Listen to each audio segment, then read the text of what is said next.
जय श्री कृष्णा दोस्तों, आप सबका अपने चैनल पुण्य धर्म में स्वागत है। आज पौष पूर्णिमा के दिन आप सब सुनेंगे सत्यनारायण भगवान की कथा।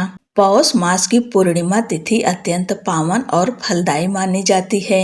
इस दिन भगवान श्री हरि विष्णु अपने सत्य स्वरूप श्री सत्यनारायण के रूप में भक्तों पर विशेष कृपा बरसाते हैं। कहा जाता है कि पौष पूर्णिमा के दिन श्रद्धा, विश्वास, सच्चे मन से की गई भगवान सत्यनारायण की कथा मनुष्य के जीवन से दुख, अभाव, दरिद्रता और कष्टों को दूर कर उसे सुख, समृद्धि, शांति और संतोष प्रदान करती है। आइए पौष पूर्णिमा के इस शुभ अवसर पर सच्ची श्रद्धा, पवित्र भाव से भगवान श्री सत्यनारायण की इस दिव्य कथा का श्रवण करें, ताकि हमारे जीवन में भी सत्य की विजय हो, दुखों का अंत हो और प्रभु की कृपा सदा बनी रहे।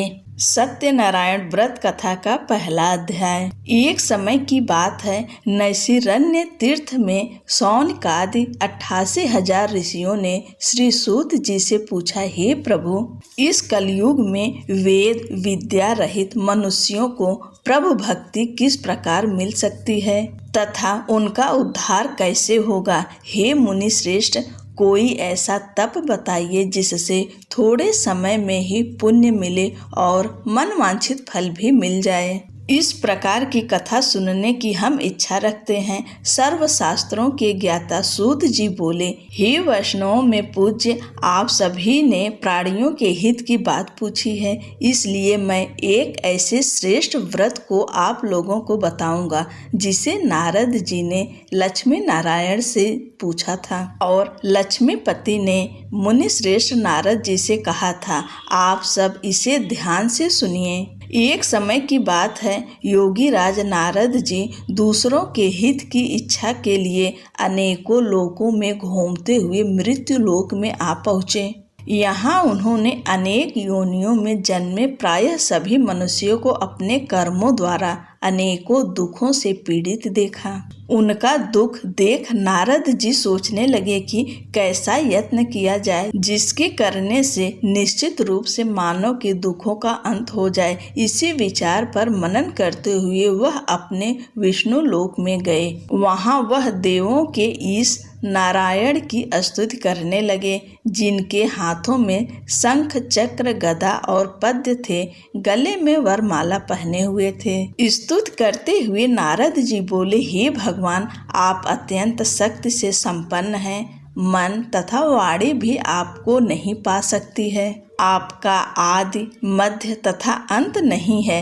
निर्गुण स्वरूप सृष्टि के कारण भक्तों के दुख को दूर करने वाले हैं। आपको मेरा नमस्कार है। नारद जी की स्तुति सुन विष्णु भगवान बोले, हे मुनि श्रेष्ठ, आपके मन में क्या बात है? आप किस काम के लिए पधारे हैं, उसे निसंकोच कहिए। इस पर नारद मुनि बोले कि मृत्यु लोक में अनेक योनियों में जन्मे मनुष्य अपने कर्मों के द्वारा अनेकों दुख से दुखी हो रहे हैं। हे नाथ, आप मुझ पर दया रखते हैं तो बताइए कि वो मनुष्य थोड़े प्रयास से ही अपने दुखों से कैसे छुटकारा पा सकते हैं। श्री हरि बोले, हे नारद, मनुष्यों की भलाई के लिए तुमने बहुत अच्छी बात पूछी है।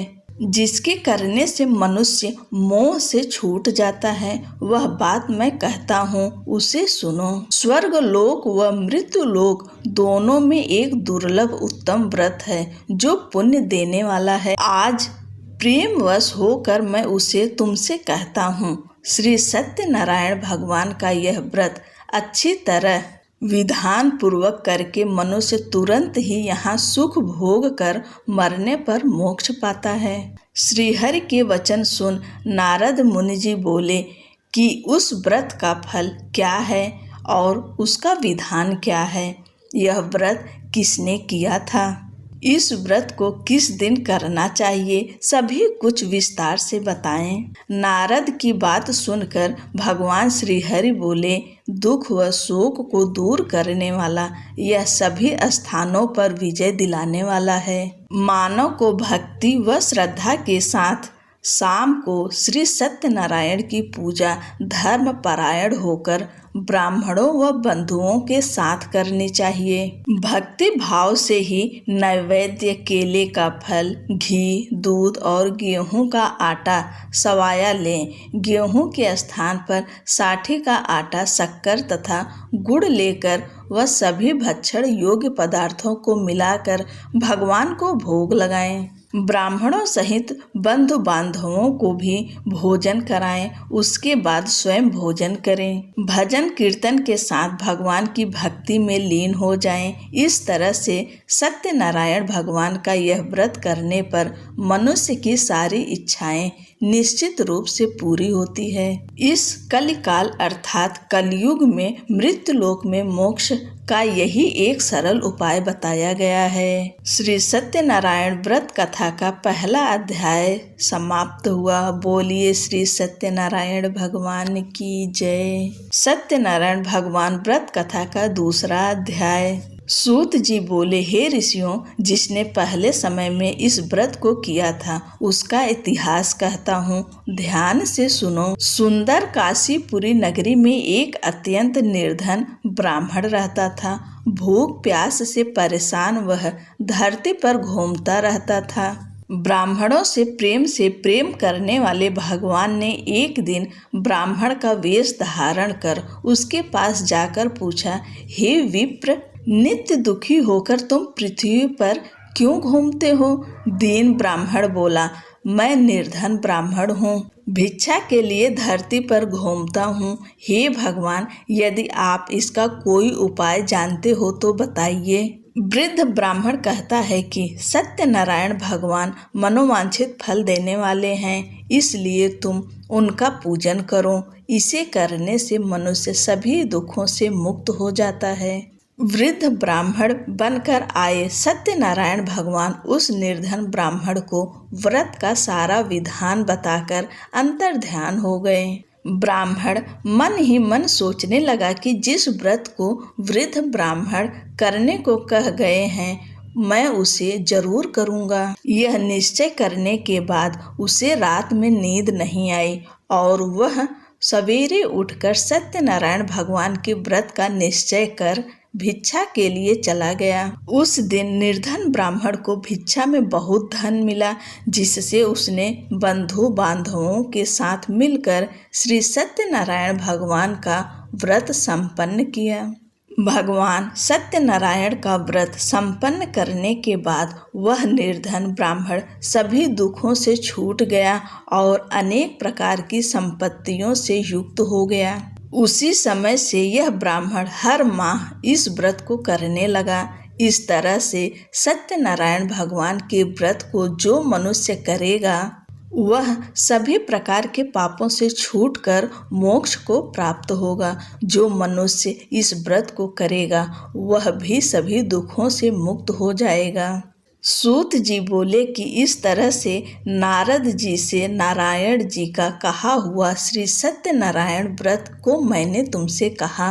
हे विप्रो, मैं अब और क्या कहूँ? ऋषि बोले, हे मुनिवर, संसार में उस विप्र से सुनकर और किस किस ने इस व्रत को किया है, हम सब इस बात को सुनना चाहते हैं। इसके लिए हमारे मन में श्रद्धा का भाव है। सूत जी बोले, हे मुनियों, जिस जिसने इस व्रत को किया है वे सब सुनो। एक समय वही विप्र धन व ऐश्वर्य के अनुसार अपने बंधु बांधवों के साथ इस व्रत को करने को तैयार हुआ।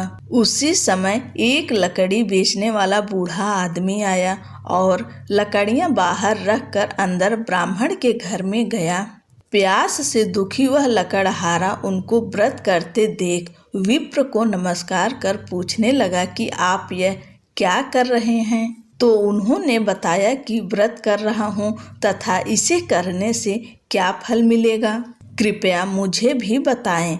ब्राह्मण ने कहा कि सब मनोकामनाओं को पूरा करने वाला यह सत्यनारायण भगवान का व्रत है। इनकी कृपा से ही मेरे घर में धन धान्य आदि की वृद्धि हुई है। विप्र से सत्यनारायण व्रत के बारे में जानकर लकड़हारा बहुत प्रसन्न हुआ। चरणामृत लेकर वह प्रसाद खाने के बाद वह अपने घर गया। लकड़हारे ने अपने मन में संकल्प किया कि आज लकड़ी बेचने से जो धन मिलेगा उसी से श्री सत्यनारायण भगवान का उत्तम व्रत करूंगा। मन में इस विचार को ले बूढ़ा आदमी सिर पर लकड़ियां रख उस नगर में बेचने गया जहां धनी लोग ज्यादा रहते थे। उस नगर में उसे अपनी लकड़ियों का दाम पहले से 4 गुना अधिक मिलता है।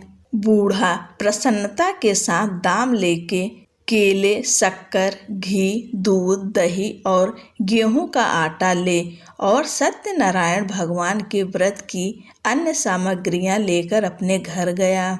वहां उसने अपने बंधु बांधवों को बुलाकर विधि विधान से सत्यनारायण भगवान का पूजन और व्रत किया। इस व्रत के प्रभाव से वह बूढ़ा लकड़हारा धन, पुत्र आदि से युक्त होकर संसार के समस्त सुख भोग अंतकाल में वैकुंठ धाम चला गया। श्री सत्यनारायण व्रत कथा का दूसरा अध्याय संपूर्ण हुआ। बोलिए श्री सत्यनारायण भगवान की जय। सत्यनारायण भगवान व्रत कथा का तीसरा अध्याय। सूत जी बोले, हे श्रेष्ठ मुनियों, अब आगे की कथा कहता हूँ। पहले समय में उल्का मुख नाम का एक बुद्धिमान राजा था। वह सत्य वक्ता और जितेंद्रिय था। प्रतिदिन देव स्थानों पर जाता और निर्धनों को धन देकर उनके कष्ट दूर करता था। उसकी पत्नी कमल के समान मुख वाली तथा सती साध्वी थी। भद्रशिला नदी के तट पर उन दोनों ने श्री सत्यनारायण भगवान का व्रत किया। उसी समय साधु नाम का एक वैश्य आया। उसके पास व्यापार करने के लिए बहुत सा धन भी था। राजा को व्रत करते देखकर विनय के साथ पूछने लगा, हे राजन, भक्ति भाव से पूर्ण होकर आप यह क्या कर रहे हैं? मैं सुनने की इच्छा रखता हूँ, तो आप मुझे बताएं। राजा बोला, हे साधु, अपने बंधु बांधवों के साथ पुत्रादि की प्राप्ति के लिए यह महाशक्तिमान श्री सत्यनारायण भगवान का व्रत व पूजन कर रहा हूँ। राजा के ऐसे वचन सुनकर साधु आदर से बोला, हे राजन, मुझे इस व्रत का सारा विधान कहिए। आपके कथा अनुसार मैं भी इस व्रत को करूँगा।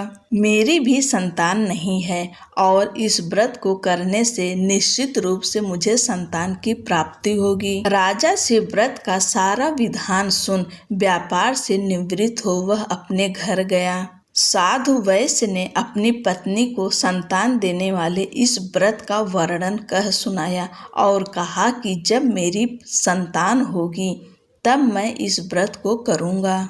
साधु ने इस तरह के वचन अपनी पत्नी लीलावती से कहे। एक दिन लीलावती पति के साथ आनंदित हो सांसारिक धर्म में प्रवृत्ति होकर सत्यनारायण भगवान की कृपा से गर्भवती हो गई। 10वें महीने में उसे गर्भ से एक सुंदर कन्या ने जन्म लिया। दिनों दिन वह ऐसे बढ़ने लगी जैसे कि शुक्ल पक्ष का चंद्रमा बढ़ता है। माता पिता ने अपनी कन्या का नाम कलावती रखा। एक दिन लीलावती ने मीठे शब्दों में अपने पति को याद दिलाया कि आपने सत्यनारायण भगवान के जिस व्रत को करने का संकल्प किया था उसे करने का समय आ गया है। आप इस व्रत को करिए। साधु बोला कि हे प्रिय, इस व्रत को मैं उसके विवाह पर करूँगा। इस प्रकार अपनी पत्नी को आश्वासन देकर वह नगर को चला गया। कलावती पिता के घर में रह वृद्धि को प्राप्त हो गई।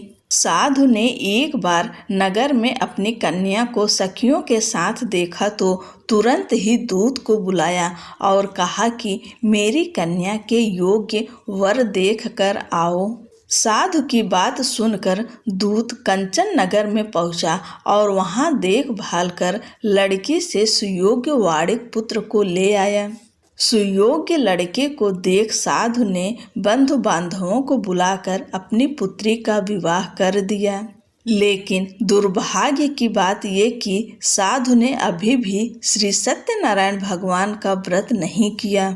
इस पर श्री भगवान क्रोधित हो गए और श्राप दिया कि साधु को अत्यधिक दुख मिले।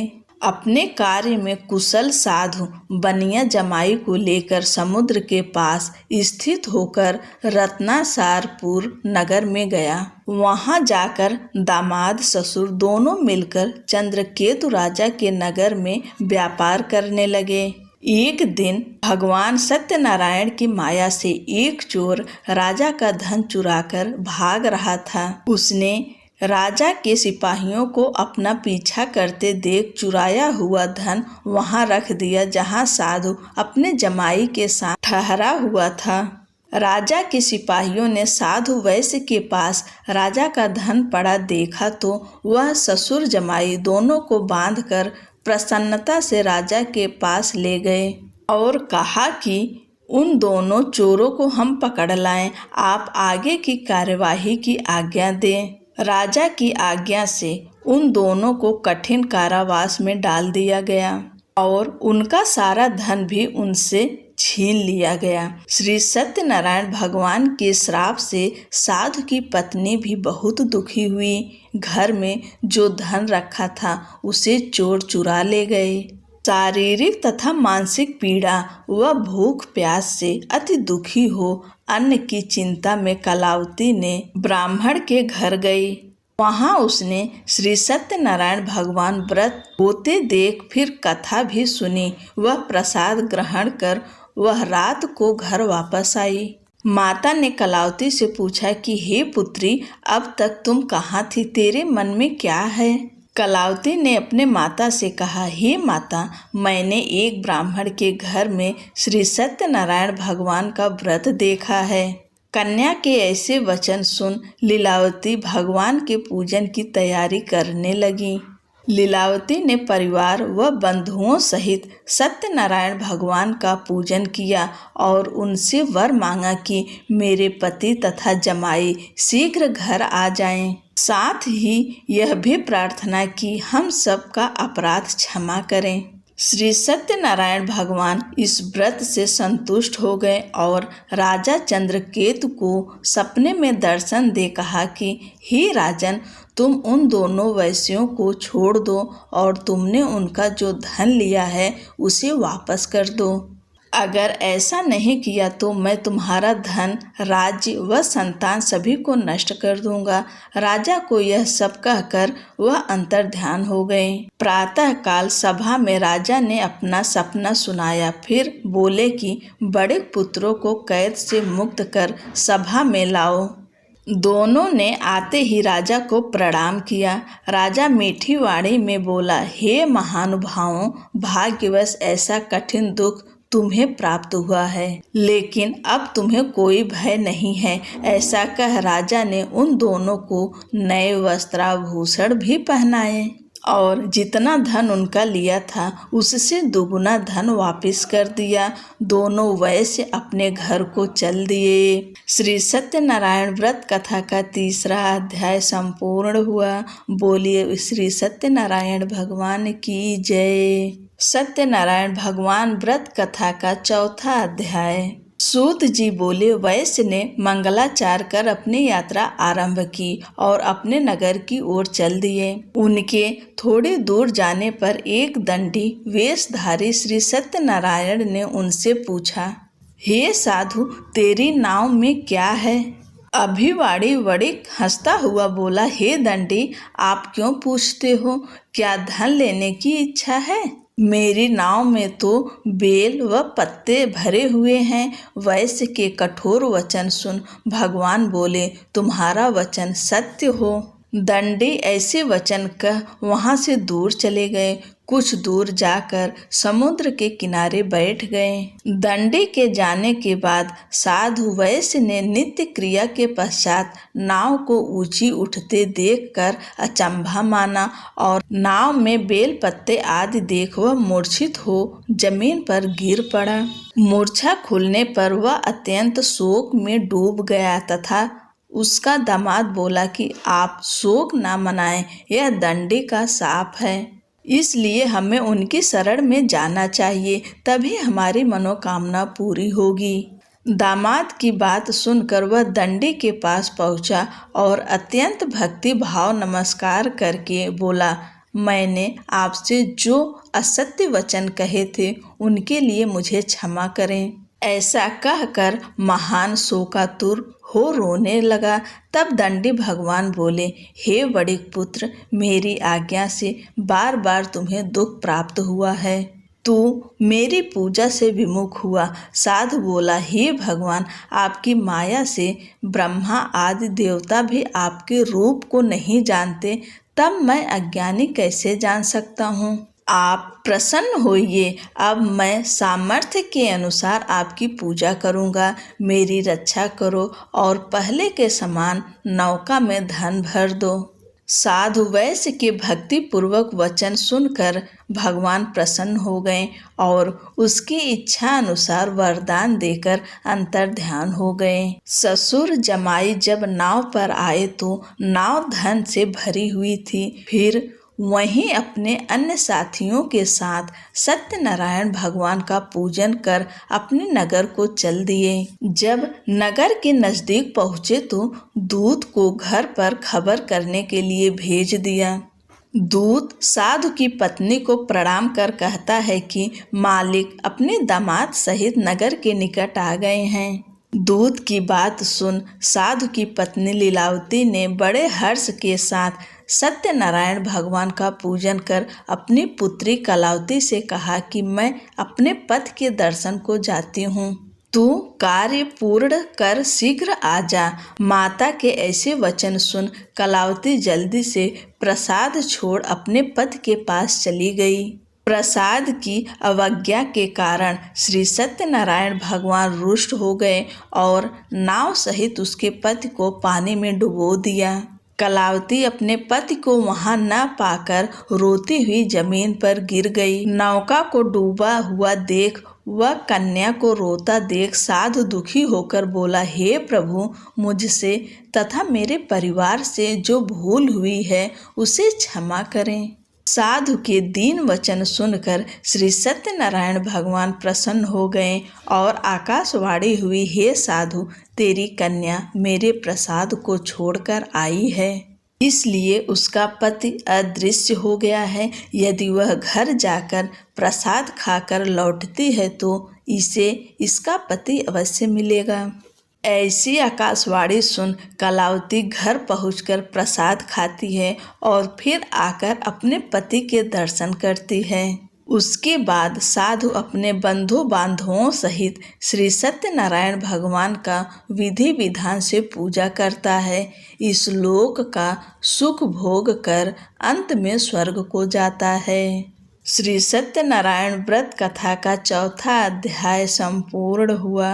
बोलिए श्री सत्यनारायण भगवान की जय। सत्यनारायण भगवान व्रत की कथा का 5वां अध्याय।